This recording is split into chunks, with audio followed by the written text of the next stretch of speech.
I just wanted to start by saying that this is a belief that I have.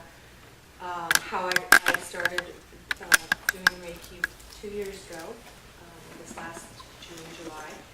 And when I first got into it, it was basically to control, I was looking for something other than synthetic drugs to control chronic pain that I was having from a back injury that I sustained, and then I had also had breast cancer.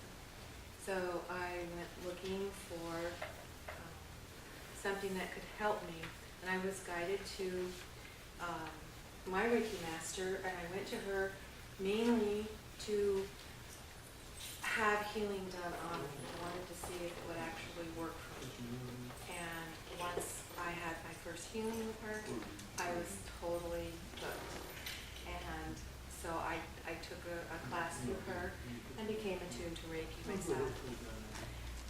For today, I believe that Reiki is a foundation for all to begin their journey into other energy healing modalities as well as Reiki. That's how I believe. That's how it started for me. Others probably have other healing modalities that might have started them. It just depends on what you were drawn to first. So it's like the lab of language. Yes. With Reiki, the stronger you become in your skills, the stronger your foundation that you have. And for this reason, I would just like you for this purpose, for this day, to, if you have other healing modalities that you use, to just use your Reiki today, because today is all about the Reiki. So, on that note, how many of you are attuned to Reiki in one way or another? Well, that's just about everybody in here. That's wonderful. It doesn't matter at this point whether you're 1, 2, or 3 as to your abilities, because once you're attuned to Reiki, you are attuned for life, and that never leaves you. So whether you choose to practice the Reiki after you've gone into other modalities, you've got other tools in your toolkit, Reiki is where the energy will begin for you. Every time you start healing, you use your Reiki to bring that energy in.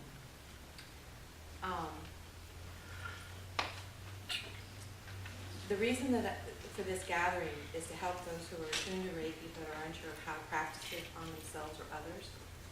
Some of you may have been attuned years ago, but have never really been taught how to use it.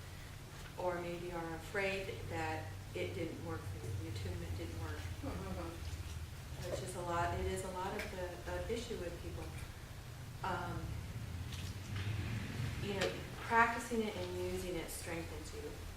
It strengthens your belief in yourself, and it strengthens your belief in the divine energy that you're channeling. So the more you use it, the more you become comfortable in what you do. So that's one of the other reasons why I wanted to be able to help those who have become attuned but aren't using it. They're not using it on themselves, and it's a God-given gift, basically, that you really should use. I was guilty of that myself when I first started in Reiki. I thought that it was going to be a miracle cure for me. I honestly believed that I was going to become attuned to Reiki, and I was going to start healing on myself, and I was going to be healed. My husband, who has Parkinson's, was going to be healed. It didn't work that way. And when it didn't work that way for me, I kind of gave up because I didn't believe in it anymore. So I stopped using it on myself. Once in a while I might think, oh yeah, I think I should do Reiki. Until I actually woke up and realized that if I don't use it, how is it going to really help me? So I started practicing it on myself every day. And that had made the difference of my pain level, and my back went from probably a 9, 10 most days to back like it's a 1-2. So by practicing it constantly, using it, I've been able to reduce my pain levels. So anyway, with that said, I would like to invite my husband up to the stage because he has done some research into the Well, science. tell me the history. Huh? Tell me the history of Reiki. Oh, yeah. Most of you probably know. Volunteer. Most of you probably already know the history of Reiki, where it began, if you've been attuned to Reiki. It started in 1922 with Mikao Usui, and he's Japanese. And he had been basically on a quest himself, and he had gone to this monastery for this. I guess he was trying to find answers, find himself, find things, and so supposedly the symbols were gifted to him when he was doing a meditation, and it was like a 21-day meditation or fast, and all of a sudden, these symbols and these things came to him, and that's basically how it began. The lineage of Reiki starts with him from what anybody could actually find in all the books, and I have actually brought a couple of the books that I've discovered, which Reiki Fire and also the original Reiki Handbook by Dr. Mikao Usui. These are excellent books that I've discovered. Yeah, they still in Excellent print? books. They are still in print, and you can still find them. And the thing about this one here, it's the first time available outside of Japan. The traditional Usui Reiki, Ryoho, I think is how it's pronounced. Treatment positions and numerous Reiki techniques for health and well-being forward. And this was translated by this gentleman's wife, who wrote this book as well. And it's just an amazing story. If you get a chance to locate these books and to read the story, it's amazing what this gentleman went through and what he did. And how it came to the West was Takada, and I forget what her first name is. She lived in Hawaii, and she went to Japan to visit family. And when she got there, she was suffering from these tumors. And so she went to Mikao Usui Sensei's center that he had created. And she was healed of these tumors. And she was so amazed with it and so drawn in like everybody that she ended up taking his classes or courses or whatever he offered there. And she became attuned to Reiki 1 and 2. She left to go back to Hawaii, and that's how it got brought to the West, was through her. After his passing, I believe it was, she went back to Japan to become the master, to go through the training to become master. When she went back to Hawaii, she started her own practice and everything. She changed a lot of what the original was. She told people that there were no longer any masters in Japan, that she was the only one left. So the information that comes from her and the attunements that basically have been handed down and to all of us who should become attuned to Reiki, some of it is untruth beliefs that she started. Not that it's any different, not that it's making it any wrong. It's still there. You're still attuned to it. You're still channeling this divine light and energy. But some of the information that's out there, take it with a grain of salt, because when you start delving into it and you start researching it and getting the truth about it, it's a lot different. So it's an amazing story. So if you get a chance to, I highly recommend picking up these books, because as far as I can tell so far, the closest, and I've been reading a lot of books lately on Reiki, just to try to get all the information that I can on. There's even a manual that Shannon sent to me. Isabella gave it to me. Isabella.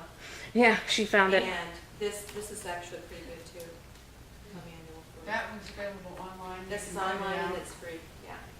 That's how I should be doing it. What copies of names? That one is? This one? Stephen Lovering is the name of the guy who did this one. If you Google it, it's like the first one available. And we can make it available to you. Yeah. I saved it, and I know Shannon has it, and Isabella has it, so we can make it available. My husband, or my son shrank it and we bound it. Oh, sweetness.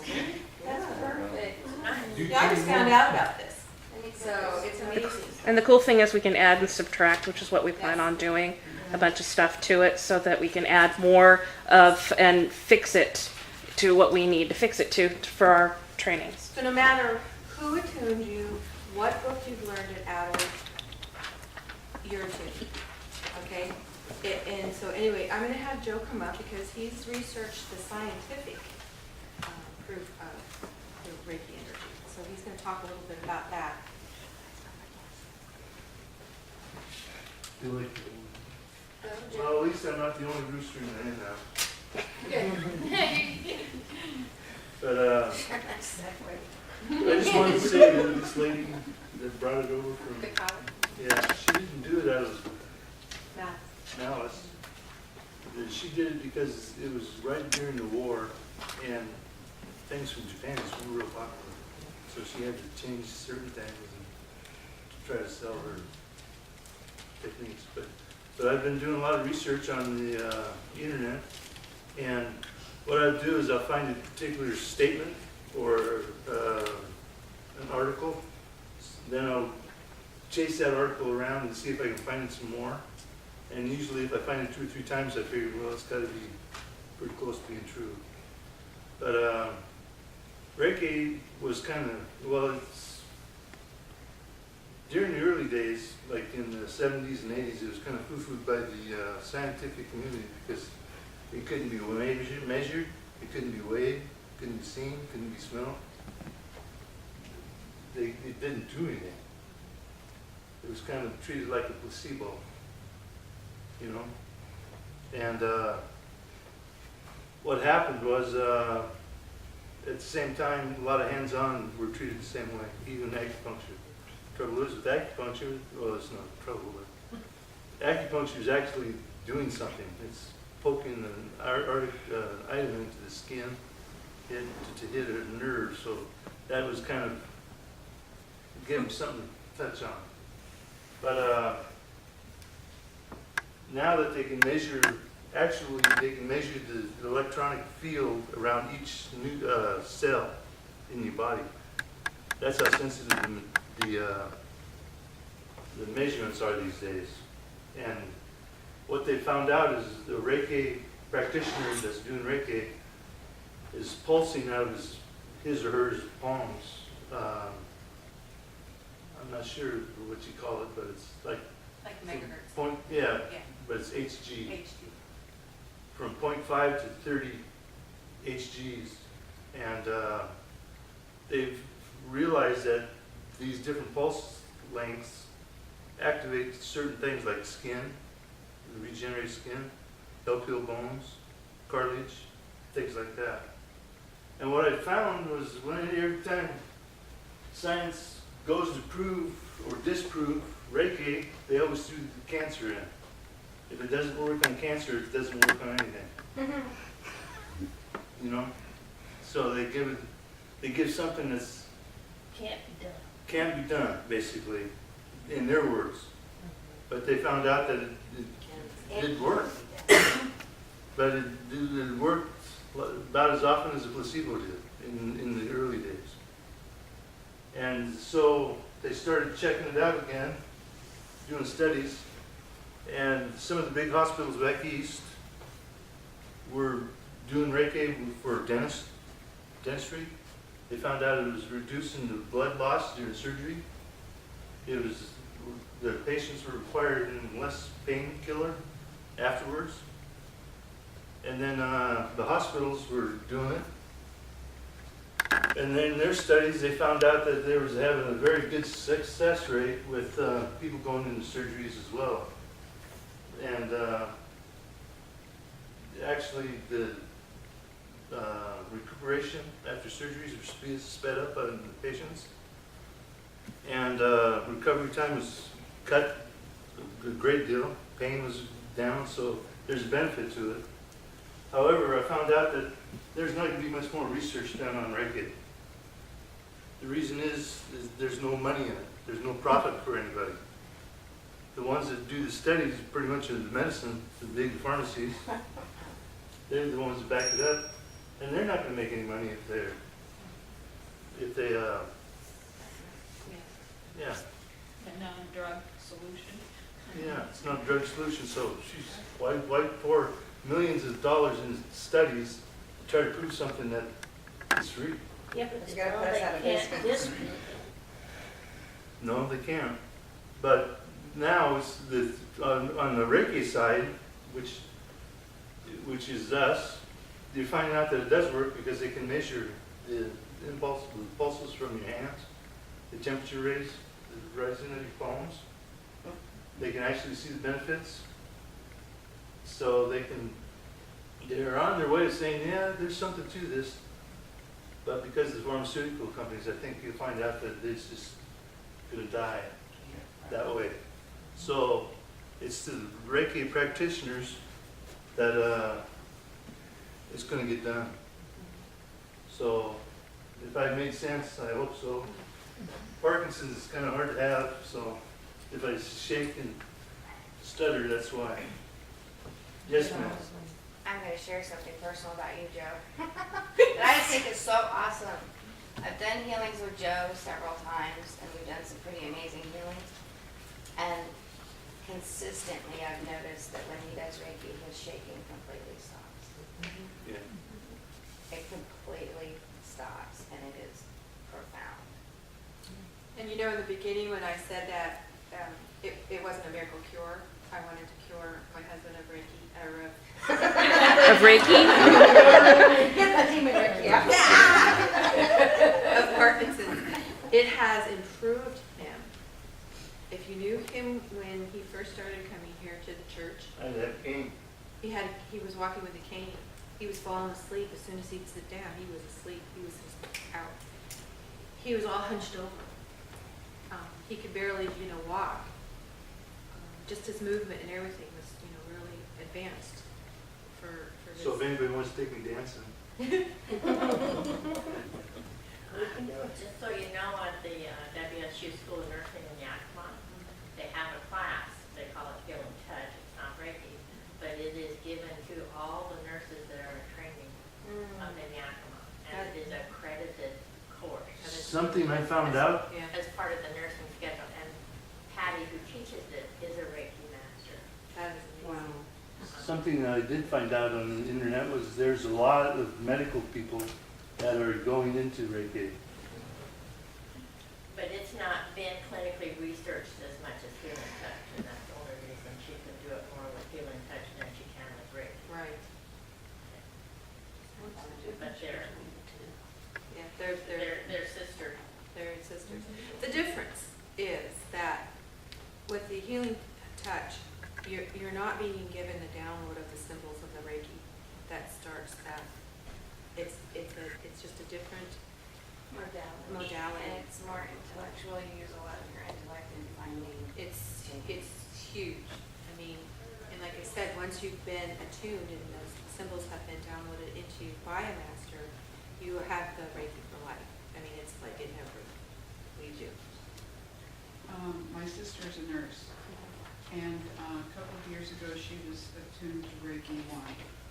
And she says none of her infants are ever transported to major hospitals. That's wonderful. She worked at Mason General, and now she's at Port Angeles. And those are little tiny backwoods, tiny hospitals. And she works as an OB nurse. And she says none of hers. Now, other nurses that work with her on shift, their babies have to be transported, but none of hers have to be transported. That's a good confirmation. That is perfect. And that's the truth, and that's my goal, to tell you the truth. My goal is to but to educate the medical professional, right? Doctors, nursing.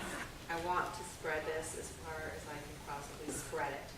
This is not a competition for us as practitioners, as healers, as masters.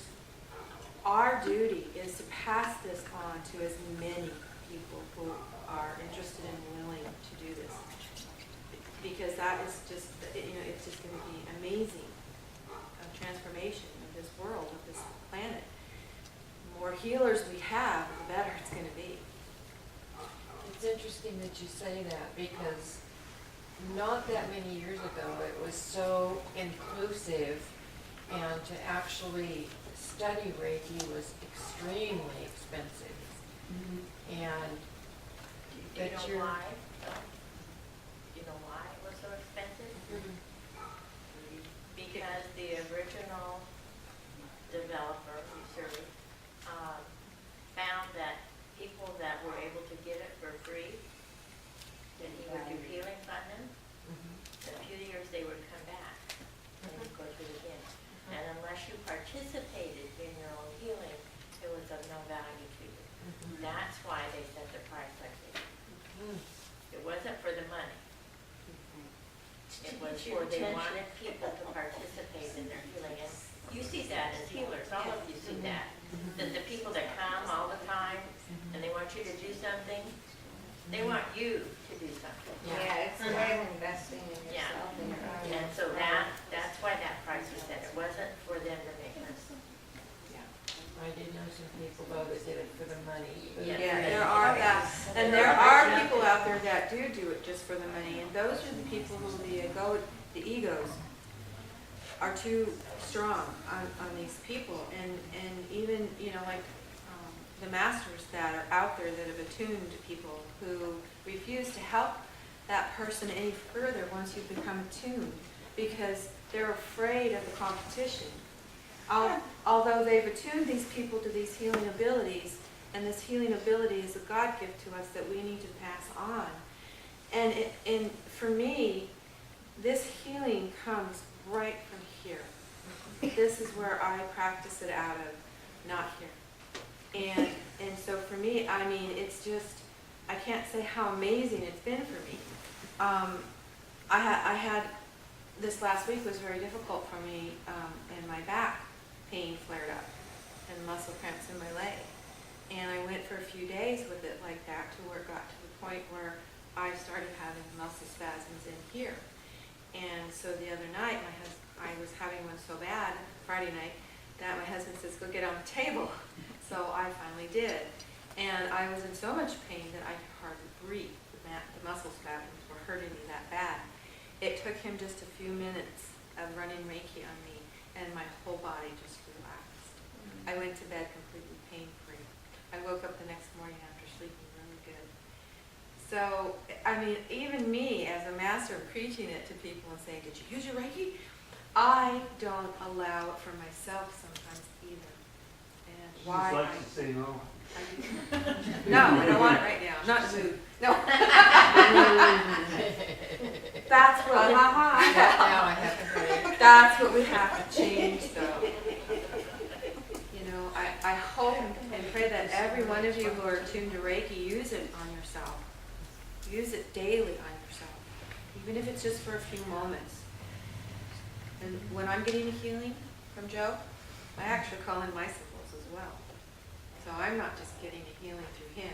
I'm getting a healing through myself as well, but I'm also getting it back. When I have the oneness blessing, and I'm getting the oneness blessing, I'm learning my symbols, and I'm learning my Reiki, and reversing that, and I'm giving them a healing as well. And it's amazing what I've had transpire in there since then, since we've been doing this. Sandra made a comment too. So it's fun. Christian base. This is something that, a lot of people, when you say Reiki, I have family members who are the same way. Oh, it's voodoo. Don't want to have anything to do with you. Don't even touch me. I can help you though. Nope. I Don't don't want need it. to touch, I'll just make a doll. They do. Call it my voodoo. And there's articles out there that talk about Reiki and the Christian. Reiki for Christians, And so these are other beliefs that people, it helps. Basically, if you were to go into these articles and read them, it kind of helps you how to interact with those people, how to explain it to those people so that they can understand it, and that it's not this magical voodoo witchcraft. It's a Devil's God's gift. work. It's devil's work. Try explaining it to Mormons. Right, later Yeah. on. So I've done Reiki on my grandchildren from the time they were little. And I have a son-in-law that says, don't you bring that witchcraft to me. Yes, isn't that But amazing? somehow when he has a backache, oh, bring it backache. I said, oh, really? And I go behind and do Reiki. I'll So- share a story. And he has nothing to say. Yeah. Thank you. So, you know, up there and me here. Yeah. I'll share a quick story. She'll tell you this, when she got into this Reiki, I thought, oh He God. thought it was gonna change me. He was worried that it was gonna change me. Yeah, but I'm a black and white kind of guy. I really thought this Reiki was just, it's in your mind, which it is. But she was going to classes and talking about all this stuff, and I'm going, yeah. They got you, Buffalo. And then she got attuned, and we went camping. There was toucan. And I've been in the woods most of my life, from Alaska to Montana. And I know the habits of creatures and bugs and all that kind of stuff. Thanks. And this one time, right after this, we went camping. I saw the biggest water snake I've ever seen in my life. It was about 3 foot long, dark green. And she picked it up and it didn't even move. You know, you Picked it up by its tail. you see all these handlers picking up snakes. They just stayed there like a cane. So I figured, oh, this is pretty docile. I'll take it from her. Get rid of it. That sucker didn't want any part of me. So I figured, well, that was something. Then we saw 2 more snakes. Then we're fishing. And there's a bush. She's sitting here. There's a bush right here. It's not right up against my knees. And I'm right here. And she's playing with this bush. And I go, what the hell are you doing? And she goes, there's a snake in here. It was a little And baby there's a little snake. baby water snake. And she was holding branches up to it and then move on. It'd follow her. And it was hovering right there. It's the darndest thing. So I decided, well, I can do that better than she can. That snake was gone. He put his hand over there and that snake took, it just, I backed away and it came back. And then we're walking down the pond and the snake is following her. It was a big one too. This was a big water snake, and we were walking along the stream, which was running pretty fast. And all of a sudden, I looked down, and right next to me, it was right next to me in the water, following me right next to me, just stayed right there. And I said, "Oh look, there's another snake." Yeah, I'm going, you know, this isn't right. I The figured first time it had ever happened to me. I've never seen so many snakes up there, toucan. I knew they Yeah, were but up there, but I'd never they seen were, any. every one of them was against character from what they should have been doing. Yeah. Except when I was there. So the last thing was the muskrat. All We're creatures, fishing. yeah. She's got her pole in the water and my pole in the water. And I see this muskrat swimming up there, which you normally don't see. And he takes my hook and he takes it into his den. And I'm sitting here pulling it, trying to get it out. Finally, let's go. But I have the whole lake, all these people around this lake are laughing at me because I'm duking it out with this muskrat. So I figured there's got to be something to this Reiki healing. And that was the turning point for me. That was what convinced me about it. I know it sounds weird, but that's the gospel. And And they get to believe. Yeah. And then when he asked me to attune him to Reiki, it was like, oh my God. Yes, he was ready. And he actually he's turning out to be quite a powerful healer. Very powerful. Yeah, he runs some wicked energy. So, I just, I wrote a lot of these things down because it's hard for me to remember exactly what I want to say. I just like everybody was born with the ability to heal. Because we all have our own supply of life force energy, or what they call chi. And this can act as a healing energy if we wish. Examples of this are like when you cuddle a child that has been hurt, holding your hand on an injury your body sustained and rubbing it, talking supportively with a friend for hours when they are going through a tough time. And your energy is just healing. Every religion, culture, and society. Some healers, as use their own life force. This is the one thing I wanted to point out to you guys. They use their own life force energy to heal others, but they can easily become exhausted if they use too much because the body needs sufficient time to replenish its energy. With Reiki, this doesn't happen because you're channeling the energy. And, you know, it's right from divine source. So your life force energy never depletes because you're not using it. You're using this channeled energy. Also, because Reiki is guided by a higher intelligence, it works holistically. So its effects are not limited to the physical body, but also affects the mind, emotions, and spirit, healing, harmonizing, and balancing the whole. So there's another difference where it works as a whole. And as he was talking about the scientific proof, you know those Kirlian cameras, photography and stuff like that, they actually have captured the energy of a Reiki healer when they're passing the attunements and when they're doing healing, and it just explodes. They call in their symbols. It's amazing. YouTube has a lot of things that are really interesting. So becoming a Reiki channel, the spiritual empowerment attunes your energy body to the particular vibrational frequencies of the Reiki energy, meaning it brings your energies and the Reiki energies into harmony with one another so that the Reiki can flow easily into and around your energy field. Channeling Reiki, on the other hand, is simple, easy, and automatic once you have been attuned to its energetic vibration. It requires no rituals or complicated processes, and it feels perfectly natural. Attuned means to bring into harmony, and the process of being attuned to the energetic frequency of Reiki is how you are initiated. And that's the term that they use rather than attune, is initiated. That's how they began it. Basically initiated and attuned, they're talking about it kind of like the same thing. Initiated into Reiki, how you become a channel for the Reiki. Being initiated into Reiki is a powerful spiritual experience, although how it is experienced will vary from person to person. As the Rei, or God consciousness, is what Rei means, guides the whole process, adjusting it according to the needs of each individual. Attunement is also the start of your connection to Reiki, and over the ensuing weeks and months as you practice using it, the flow of Reiki gains strength, so that within 6 or 8 weeks after being initiated into Reiki, you are experiencing the full flow of energy. So as they say, the more you use it, the better it flows, and once you have received Reiki attunement, you will be able to use Reiki for the rest of your life. That's what it's talking about, once you're attuned. Let's see, one more thing. Some people experience seeing colors, hearing guides, or seeing guides or other spiritual beings that may be there to assist you in the healing. Others might intuitively know where to place their hands.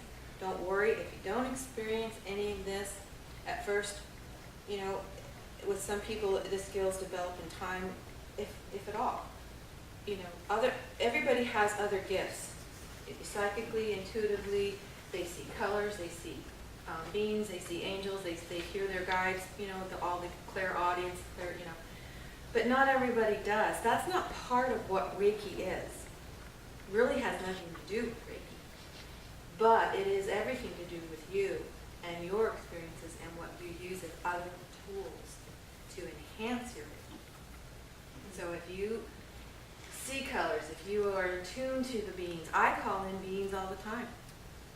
I call in archangels, I call in Jesus, Mother Mary, I call in spirits, I call in my guides, my healers. When I'm doing healings, I don't know that they're there. I just believe that they're there. I trust that they're there. And today I had confirmation from Dan. I had done a healing on a gal that Janice had asked me to do today. And after I got done with the healing, I was standing up against the wall talking about some things. And Dan, later, he came up to me and told me that the hugest angel was standing on my left side. And this angel was in white. He said he was huge. And he had a short sword with ivy wrapped around it and a scroll. And I said, well, I'm not sure which angel that was because I called in a lot of beings. But I was so in awe that I had confirmation from Dan that they're really there. Well, and also, because what I saw was that was her actual life plan guide. So when we call in guides too, it gives people permission to, whether they're cognizant of it or not, to call in their own guides. And she had just been speaking about her guide as well. Yeah, that angel was attached to the. And that's what he said. He didn't know if it was attached to me or her. And I said, well, it could have been one of hers as well, because she'd been talking about her life guide that she knew the one that she had. And so that's confirmation that they're actually there. So don't get frustrated, don't give up, don't say, oh God, this, how come this isn't working for me when it works for her? I was going through and putting myself through the same thing. I was like, well, how come I can't see the colors? How come I can't see her energy flowing, her aura? Finally, I had to realize that, well, it wasn't meant for me to. You were questioning yourself. Yes. You can't do that. And that's exactly right. And there's a lot of people that are doing that. They are doubting their ability, the fact that they're actually tuned.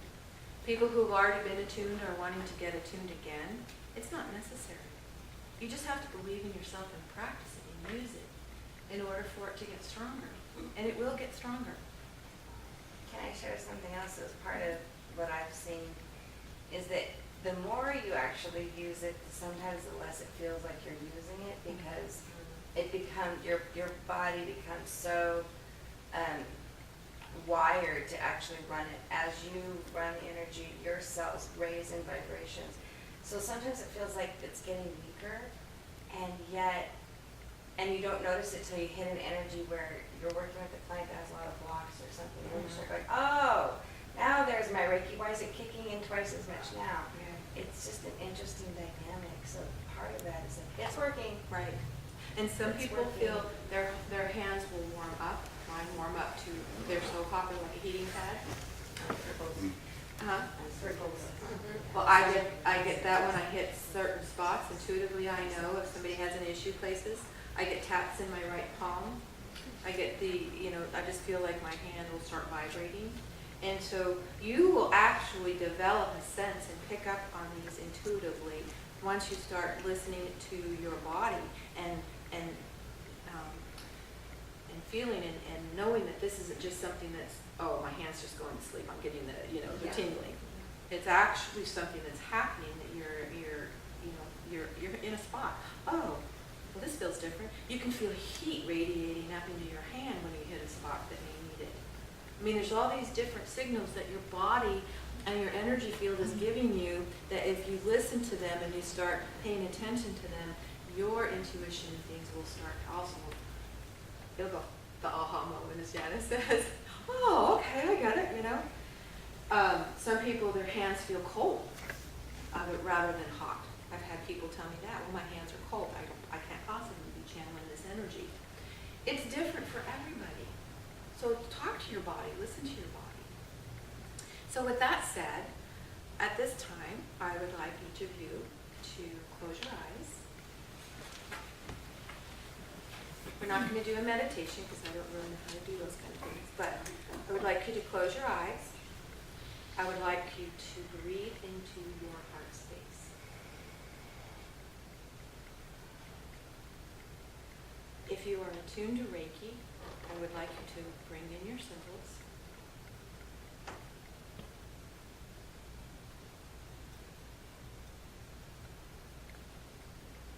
Tune into your body.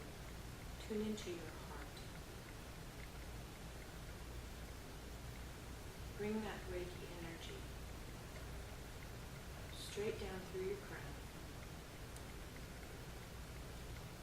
straight into your heart space, and then channel it out from there. It will go down to Mother Earth, and it will come back up as it's meant to on its own. But I would like you from now on to use your heart space as your channel. Have it come through your crown straight to your heart space. How does that feel?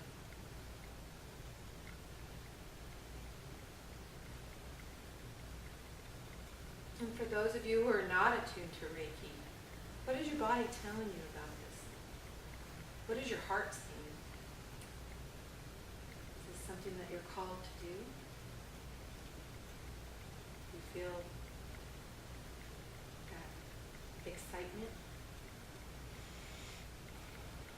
I know that every time I think about it, my heart, I just get that ring true, that in my heart. You can open your eyes now if you're ready. So how did that feel? What was your experience? It was very calming, and the first thing I noticed was I got a beautiful, kind of a pinky orange color that went through my body. Cool. Judy, did you have any experience? The same, Similar? only my color was green. What about you, Josie? What was your experience? I felt like I got in a vortex and so warmed up. That's how I feel. I feel like I have this huge swirling energy that is like this, that just comes down from the heavens and comes right through me. And I feel it every time, like I said, it just goes, whoa, and then it goes out from there. So very cool. Let's see if I think I've covered everything that I wanted to there. The other thing I was talking to you about was the lineage of your masters. Some people are really interested in finding out their lineage, which is great. It's another research that you can do. It's not necessary. It really, when you think about it, because every single one of the Reiki attunements started with my Keo Usui, so that's where it's going to start right there. Even if Takata brought it to us, she still brought it to us.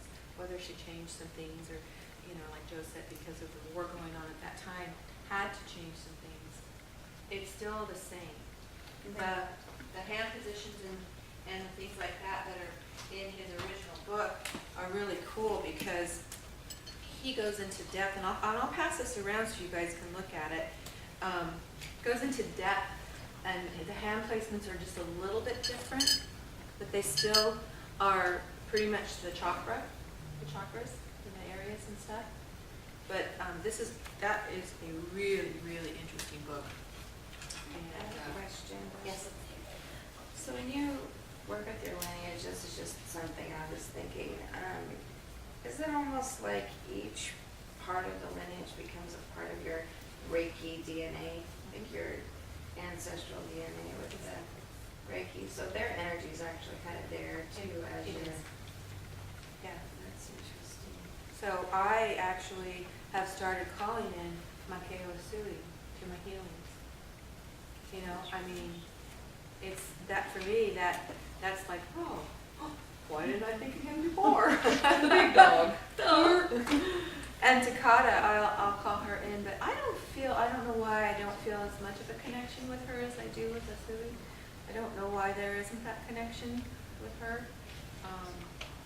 She's still there. She's still part of the lineage, but and thank God that she was the one who brought it to the West, because it wouldn't have been possible if she hadn't. Yes. I think the Second World War did a great deal to wipe out the masters in Japan.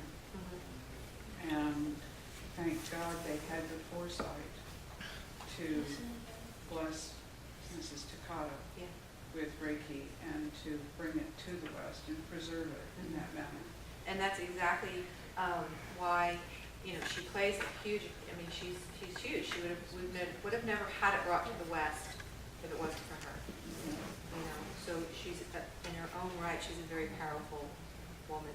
I thought it was interesting that she opened a massage parlor, and how did she called it something different. I have a picture of her first, she called it Swedish massage and shortwave treatment. Yeah, that is really strange, isn't it? Shortwave. Shortwave treatment. Was that in Times Square? Pardon? Times Square. He says, was that in Times Square? No, this was in Hawaii. Yeah. And there's a picture of her first, they've actually preserved Yeah. her first sign. That is so cool. Yeah. So anyway, I guess at this time I would like to open up the floor for any questions that you might have. Or Some of comments? them we might have, huh? Or comments? Or comments, questions or comments. And, where are you at with your, I would like to know a little bit, I think I'll just go around the room and have each person, we've got plenty of time.